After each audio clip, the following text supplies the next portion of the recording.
जो धतूरा होता है ना, दर्शन करें धतूरे के, कांटे कांटे सा होता है धतूरा, तो वो धतूरे के साथ में बाबा शूल धारण करते हैं, बेलपत्री के शूल को। ये बहुत बहुत आनंदमय कथा है महाराज जी।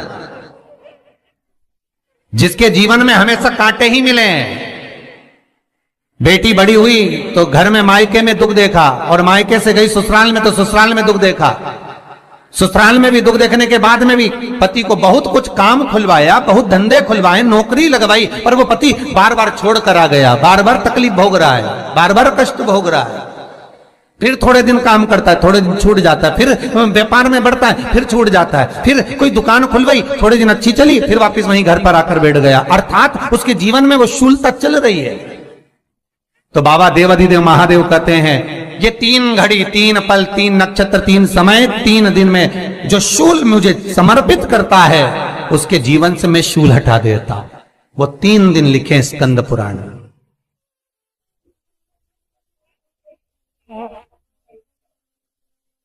महाराज बैसाख महीने में जो प्रदोष आती है, बैसाख के महीने में बहुत ध्यान से सुनना भाई, जो अपनी जिंदगी से बहुत तंग आ गए हो, परेशान हो गए हो, कष्टमय जीवन जी रहे हो, बहुत दुखी हो गए हो, उनके लिए ये स्कंद पुराण का चरित्र फिर मिले ना मिले, आप प्रेम से सुन लो भाव से। पहला, बैसाख महीने की प्रदोष, चाहे वो शनिचरी प्रदोष हो, चाहे रविवार की हो, सोमवार की हो, मंगल की हो, बुधवार की हो, गुरुवार की हो, शुक्रवार की हो, शनिवार की हो, कोई भी वार की हो, पर बैसाख महीने की प्रदोष, प्रदोष काल में शाम का समय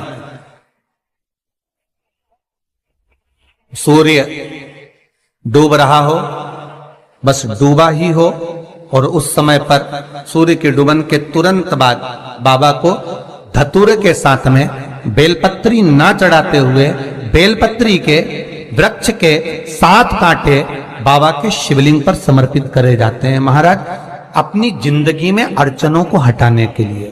फिर आप जिस व्यापार में उतरे, जिस व्यवसाय में उतरे, जिस नौकरी में उतरे, आप दिल से करें, आपको तरक्की मिलेगी। आप हार नहीं सकते, नीचे नहीं आ सकते, उन्नति पर ही चढ़ेंगे। एक वैशाख मास की प्रदोष, दूसरा शिवरात्रि के दिन मध्याह्न का समय। महाराज जो बड़ी शिवरात्रि होती है माघ की, बड़ी शिवरात्रि के अंतर्गत मध्याह्न का समय, दोपहर के ठीक 12 बजे,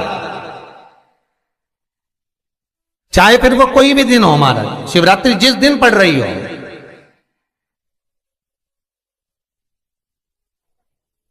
उस दिन भी धतूरे के साथ बाबा को 7 कांटे बेलपत्री के वृक्ष के समर्पित होते हैं महाराज। इसमें आप ये वाले जो कांटे हैं, जो शिवरात्रि के दोपहर 12 बजे वाले हैं, अगर कोई मदिरा पीने वाला हो, व्यसन में डूबने वाला हो, कोई जुआ खेलने वाला हो, कोई गलत वैश्यावृत्ति करने वाला, या अपने मार्ग से विचलित कोई व्यक्ति है, उसके लिए भी ये कांटे बहुत काम आते हैं महाराज। दूसरा, पार्वती तेरे द्वारा तेरे नयन अश्रु से जो प्रगटा हुआ बेल का वृक्ष है, द्वितीय शूल मैं वहां धारण करता हूं, तृतीय शूल, तीसरा शूल जो वर्णन करा गया महाराज। भगवान श्रावण के महीने में जो भी दूसरा सोमवार पड़े, जो भी पड़े, श्रावण के महीने का जो दूसरा सोमवार होता है, उस दूसरे सोमवार में रात्रि के समय पर, अर्थात शास्त्र अब घड़ी और पल का स्मरण करेंगे तो रात्रि के बजेंगे 10 से 12 बजे महाराज, 10 से 12 के बीच में धतूरे के साथ बाबा को शूल समर्पित होता है महाराज। ये भी हमारी बाधाओं को, हमारी तकलीफों को, व्यापार व्यवसाय के लिए, नौकरी सर्विस के लिए, बहुत सारे एग्जाम में आप बैठ लिए, गवर्नमेंट एग्जाम के लिए बैठ लिए, नहीं हो रहा, ये 3 बार मेरे शंकर को बेलपत्री के वृक्ष के शूल समर्पित होते हैं, उसका आनंद पाना और उससे अपने को सुख प्राप्त करना।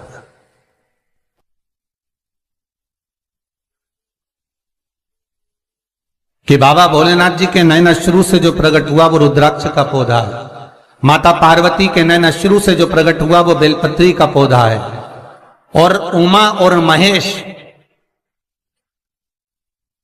जिस महेश के वंशज है महेश्वरी, जिनकी 12 खाम प्रगटी है भगवान महेश के द्वारा,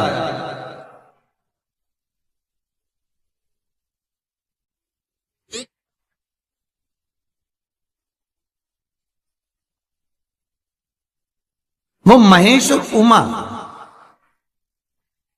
और महेश का जो चरित्र है कि उमा और महेश का जब प्रागट्य हुआ, उमा और महेश जब दोनों आनंद में विभोर होकर जब चलते हैं और दोनों के बैठने से तप मुद्रा से जो पौधा उत्पन्न होता है वो शमी का पौधा है।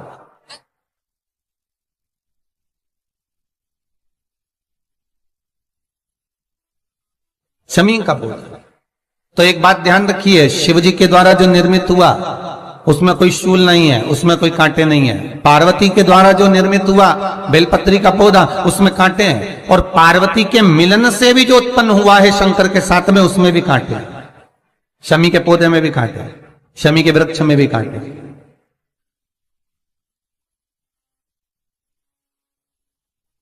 तो पार्वती जी स्कंद पुराण में एक प्रश्न कर रही हैं भोलेनाथ जी से कि प्रभु मुझे ये बताओ कि आपके द्वारा जो निर्मित हुआ उसमें शूलता नहीं है, पर मेरे द्वारा जो निर्मित हुआ उसमें शूल क्यों आया है, उसमें कांटा क्यों आया है? थोड़ा सा माताओं, मेरी जीजियों, आपको थोड़ा बुरा तो लगेगा इस प्रसंग को सुनकर, पर लग जाए, पर आज कथा निकली है तो सुन लो है कि शिवजी जिस रुद्राक्ष को उत्पन्न कर रहे हैं उसमें शूलता नहीं है, पर पार्वती जी जो संग में मिली हैं उसमें भी शूलता है, और पार्वती के द्वारा जो प्रकट हुआ बेलपत्र उसमें भी शूलता है। तो भगवान महादेव बोलते हैं, पार्वती मैं तुझे कुछ कहूं और कहने पर तुझे तेरे हृदय में कोई बात चुभे, शूल लगे तो मुझे ठीक नहीं लगेगा। नहीं नहीं नहीं, आप कहिए प्रभु, मैं सुनने के लिए तैयार हूं, आप तो बोलो कि कारण क्या है। भगवान कहते हैं, पार्वती बस अंतर इतना है, नारी का जो स्वभाव होता है, स्त्री का जो स्वभाव होता है, उसके हृदय में छोटी छोटी बात के शूल बहुत होते हैं।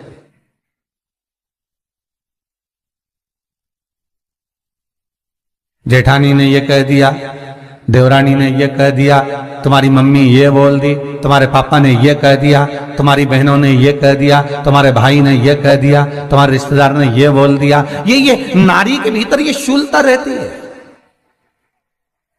तो पार्वती जी बोली कि जितना तप आपने करा उतना तप मैंने करा, और जितनी साधना आपने करी उतनी साधना मैंने करी, और जितना आराधना दिल से आपने करी उतनी आराधना दिल से मैंने करी, फिर इसमें शूलता कहां से आ गई? भगवान शिव बोले, बस पार्वती बात इतनी सी है कि जब मैं आराधना करने बैठता हूं तो मेरी दृष्टि में सम्मुख में कुछ नहीं होता। जब मैं आराधना करने बैठता हूं तो मेरी दृष्टि में, मेरे सम्मुख में कुछ नहीं होता कि कौन ने क्या करा है, कौन ने क्या बोला है, कौन क्या कर रहा है, उससे मुझे मतलब नहीं होता, उससे मुझे कोई मतलब नहीं। पर पार्वती जब तू आराधना करने भी बैठती है ना, तो तेरी चित्त वृत्ति में कहीं ना कहीं किसी ना किसी रूप में कोई शूल आ ही जाता है।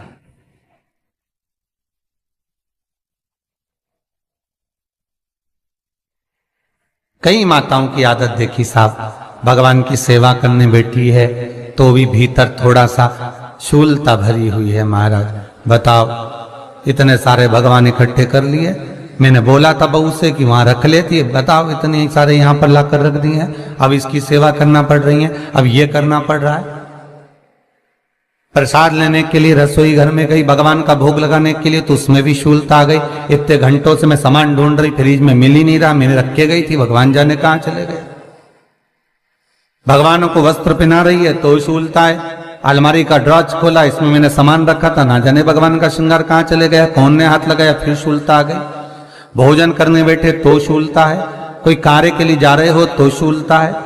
अर्थात कहीं ना कहीं नारी के जीवन में शूलता बनी हुई है। और पार्वती, जब तुम भजन करो, तप करो, साधना करो, भक्ति करो, उसमें शूलता नहीं होना चाहिए।